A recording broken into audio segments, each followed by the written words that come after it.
আমরা সুদীর্ঘ 2 বছর ধরে রাজপথে সংগ্রাম করেছি বারবার, এবং আমরা যখনই ভাতা বৃদ্ধির যৌক্তিক দাবি নিয়ে প্রত্যেকবার সবার কাছে গিয়েছি, ভাতা বৃদ্ধির বিষয়টা নিয়ে সবাই বলেন যে যৌক্তিক দাবি, কিন্তু এই যৌক্তিক দাবির বাস্তবায়নের জন্য যতক্ষণ পর্যন্ত রাস্তায় নামা না হয় ততক্ষণ পর্যন্ত কোনো পদক্ষেপ নেওয়া হয় না। এবারও আমরা দীর্ঘ 4 মাস ধরে সকল জায়গায় যাই এবং আমাদের ভাতা বৃদ্ধির বিষয়ে সকলের সাথে আমরা কথা বলি, এবং সকলের সাথে কথা বলার পরে যখন আমরা সামগ্রিকভাবে এই কাজটা সমাধান করতে পারছিলাম না, তখন আমরা রাস্তায় নামতে বাধ্য হই।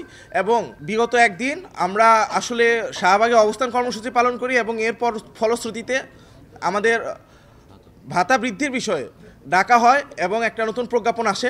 এই প্রজ্ঞাপনে বলা হয় যে আমাদের পোস্ট গ্রাজুয়েট ট্রেনিদের ভাতা জানুয়ারি থেকে 30,000 টাকা এবং পরবর্তী জুলাই থেকে 35,000 টাকা করা হবে। এবং একই সাথে আমাদের এটাও কথা বলা হয় এবং ওয়াদা দেওয়া হয় যে দ্রব্যমূল্য বৃদ্ধির সাথে বিবেচনা করে যদি প্রয়োজন মনে হয় আমাদের ভাতাটা আবারও নতুন করে ভাবার সুযোগ আছে।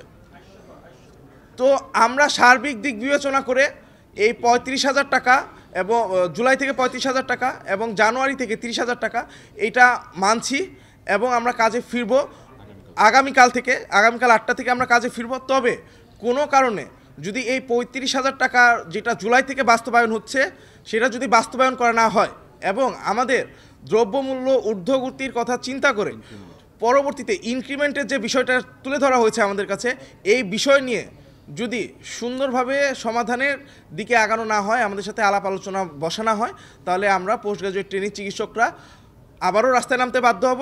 তো আমরা চাই না আমাদের প্রতিবার এরকমভাবে রাস্তায় নামানো হোক বা আন্দোলন করানো হোক। আমরা এই দাবি আপাতত মানছি, তবে ইনশাল্লাহ এটা পূরণ করা হবে। যদি পূরণ করা না হয় আমরা আবার রাস্তায় নামতে বাধ্য হব। জি, ধন্যবাদ। আবার একই সাথে আমি আরেকটা কথা খুবই দুঃখের সাথে বলতে চাই, পূর্ববর্তী স্বৈরাচার আমলে আমাদের এই ভাতা বৃদ্ধির আন্দোলনকে থামানোর জন্য নানা রকম ট্যাগিং দেওয়া হয়েছিল।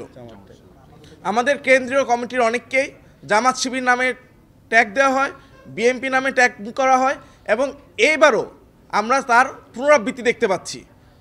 আমাদের এখানে কেন্দ্রীয় কমিটির অনেককেই আওয়ামী লীগের দোসর বলা হচ্ছে, কিন্তু কেউ কোনো প্রমাণ দিতে পারছে না। আমরা নাগরিক কমিটি আমাদের যে স্টেটমেন্ট দিয়েছে তাদের দায়িত্বশীল জায়গা থেকে যে বিবৃতি প্রদান করেছে, সেখানে বলেছে তারা যে আমাদের ভাতা বৃদ্ধি 30% করা হয়েছে। আসলে এইটার সত্যতা, আসলে এটা সত্য ঘটনা না। আমাদের ভাতা বৃদ্ধির এই ইনক্রিমেন্টটা সেটা হচ্ছে 20% করা হয়েছে জানুয়ারি থেকে। এবং একই সাথে আমাদের ফ্যাসিবাদের দোসর বা রাষ্ট্র অস্থিতিশীল করার যে ট্যাগিং দেওয়া হচ্ছে, আমরা সকল চিকিৎসক সমাজ এর তীব্র নিন্দা জানাচ্ছি, এবং তাদের এই দায়িত্বশীল জায়গা থেকে তাদের বিবৃতির এই ভুলগুলা যদি শুধরানো না হয়, তাহলে পোস্ট গ্রাজুয়েট ট্রেনিং চিকিৎসক ডাক্তাররা আবার বিদ্রোহ করবে। তো আমরা প্রত্যাখ্যান করছি আমাদের এগেইনস্টে যে তাদের যে বিবৃতি প্রদান করা হয়েছে, এই বিবৃতি আমরা প্রত্যাখ্যান করছি, এবং আমরা আশা করি তাদের দায়িত্বশীল জায়গা থেকে তারা দ্রুত দুঃখ প্রকাশ করবে, ক্ষমা চাবে, এবং এই রেটের একটা সংশোধনী বিজ্ঞপ্তি তারা প্রকাশ করবে। জি, ধন্যবাদ সবাইকে।